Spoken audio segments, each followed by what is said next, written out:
So, hi guys! Today, magluluto na naman tayo guys ng masarap na pagkain.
Ingredients. So, we have our chicken, our onion, our potatoes, our one half cup of Parmesan cheese, and we have 300 ml thickening cream, and we have salt, allspice, pepper, and we're going to add basil.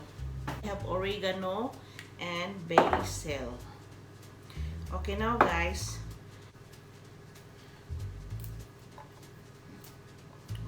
so just use your hands.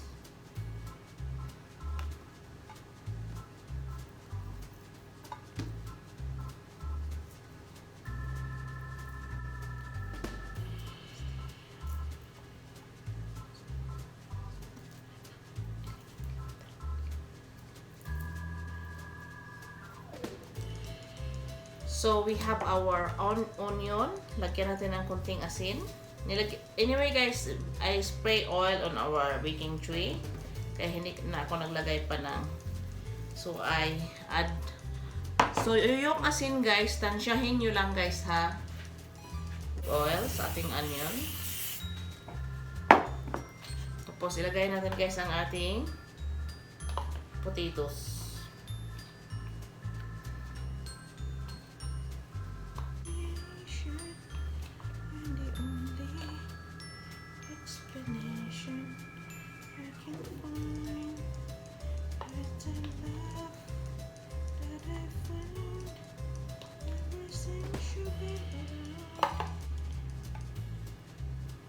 So, that's all in all our potatoes.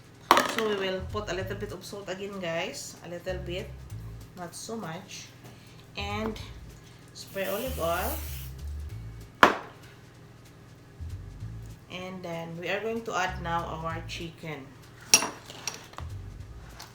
So, tingnan nyo. Tingnan nyo yung ating chicken. Chicken, guys, ay lagyan natin, guys, ng konting lemon,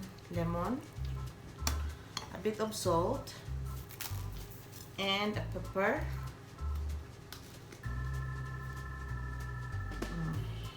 Mix lang muna natin dito guys, ating chicken. So ready na, ilagay natin guys ang ating chicken, okay? So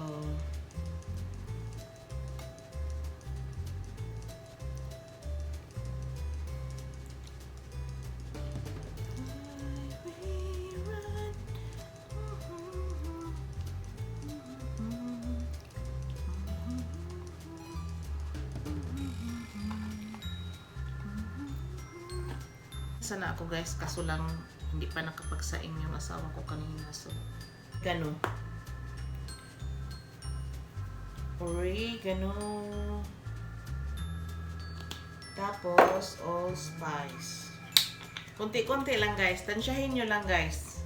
I'm not saying na kailangan ninyong lagyan ng marami, So it's just a matter of just tiny bits. Then lagyan natin guys ng basil. Kunti lang din. Basil. So now we are going to add our 1/2 cup of Parmesan cheese and our 300 ml na thickening cream. So you can use all-purpose cream or whatsoever.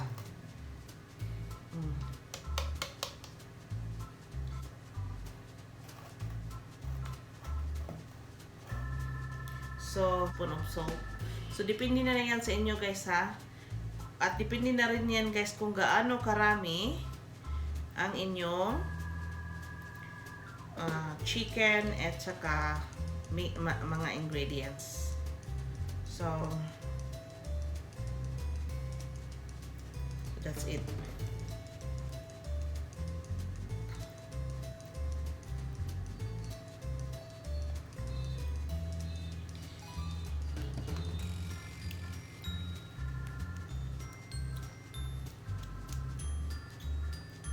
So, i-cover natin ito ng foil. Tapos, ilagay natin sa ating mainit na oven. So, check natin guys after 30 minutes. Okay? So, at 200 degrees fan force.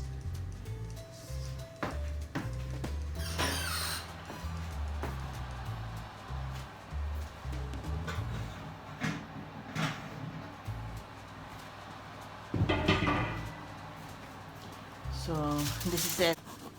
Gagamitin ko lang itong aking bell pepper guys kasi malapit na siya ma-expire.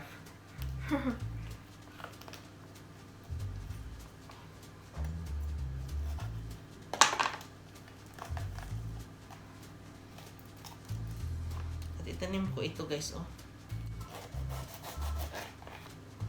This is sweet bell pepper guys. Wow. Sweet. Sweet na sweet. Sweet my sweet.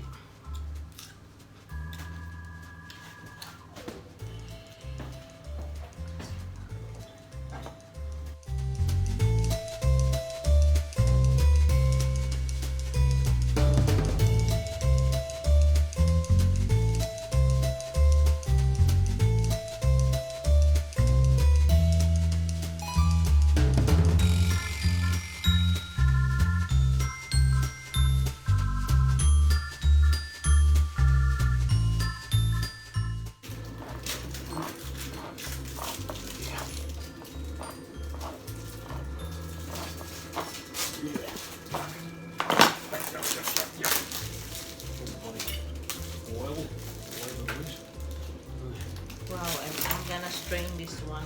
I use fresh one.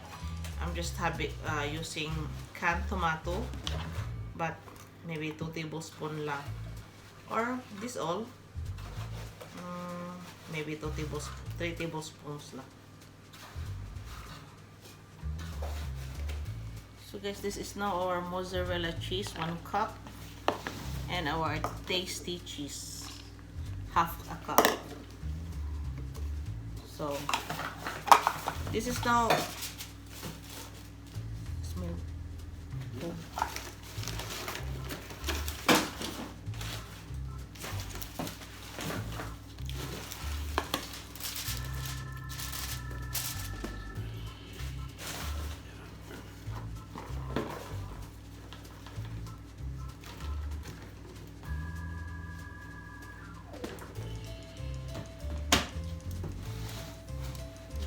So it is exactly 30 minutes. So we are going to check. So 30 minutes siya guys. So ilagay na natin guys ang ating toppings.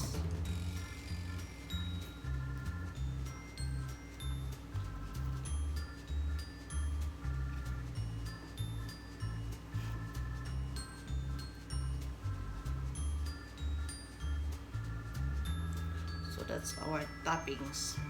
And we will put in a little bit of, this is capsicum.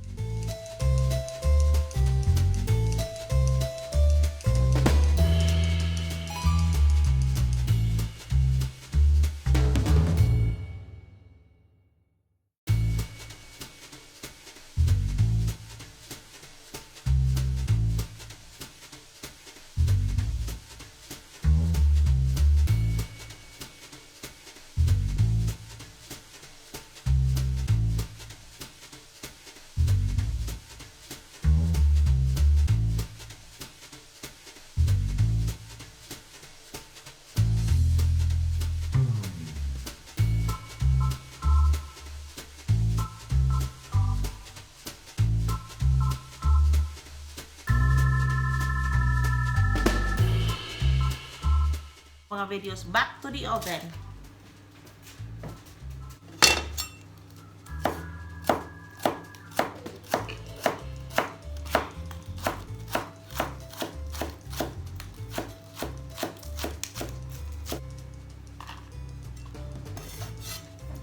So now guys, we are going to check our chicken.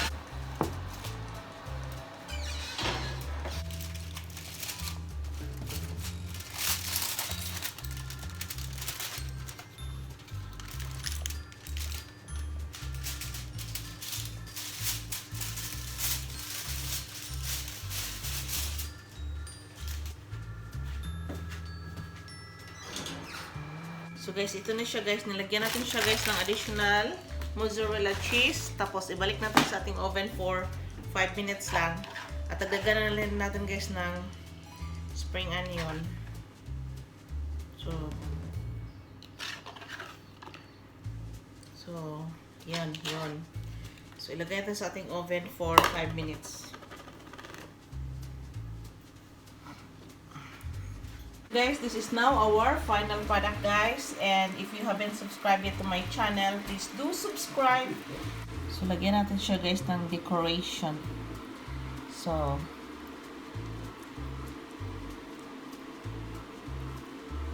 from my kitchen to yours. So thank you for watching guys, and this is our cheesy baked chicken.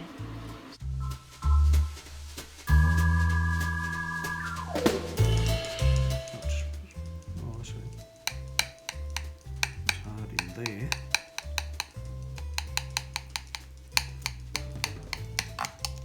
That should be, yeah, that's pretty soft.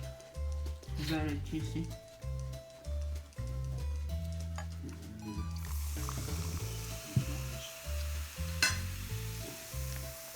Wow.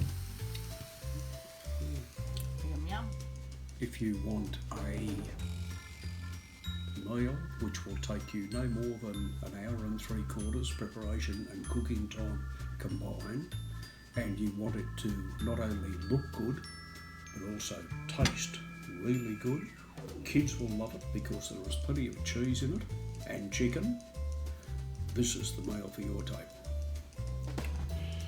So thank you for watching guys. That's our taste test statement, okay?